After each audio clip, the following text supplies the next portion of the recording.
A widow got up early one morning and saw a white fox running away with her old hen in its mouth. Chicken feathers were scattered all over the ground. "You wicked beast! Give my hen back right now!" But the white fox refused to let go. Furious, Li Sanyang tied the fox to a tree and beat it hard. "You chicken-stealing animal! I'll beat you to death! I'll take your life in exchange for my hen's life!" Suddenly, the white fox spoke like a human. "Big sister, please stop hitting me. I'm pregnant. I haven't eaten for 3 days, so I dared to steal a chicken." Li Sanyang looked down and saw that the fox's belly really was swollen. Its body was covered with red and purple bruises, full of wounds. She immediately felt regret. "Oh heavens, what a sin!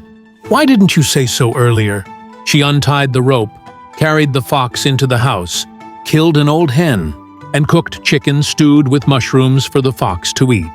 She also found some old cotton padding, made a warm nest in a corner, and let the fox stay there. Half a month later, on a snowy night, the fox cried out loudly and gave birth to 3 little white fox cubs. Li Sanyang was overjoyed. Another month passed, and the white fox said to her, "Big sister, I must leave now. You have no children. Please keep one of these 3 cubs as your companion.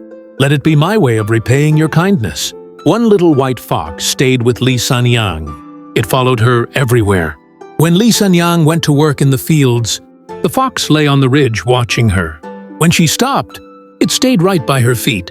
Time passed in the blink of an eye. 10 years went by. Li Sanyang's hair turned white, and the little fox grew up. One morning, after waking up, Li Sanyang found a young man in his early 20s lying beside her, wearing clothes made of white fox fur. She was terrified. "Who are you?" The young man immediately knelt down and bowed his head. He said, "Mother, I am the little white fox. From now on, I will be your son and take care of you with filial devotion." From that day on, there was a son in the house, fetching water, chopping firewood. He did everything skillfully, and Li Sanyang no longer had to lift a finger. The villagers were puzzled and asked, "Where did this widow get a son from?" Li Sanyang would smile and say, "He came as a free gift with my phone recharge." A few years later, Li Sanyang fell seriously ill and could no longer get out of bed. The fox son stayed by her side day and night, feeding her medicine and food. When the doctor came, he shook his head and said, "Prepare for the end."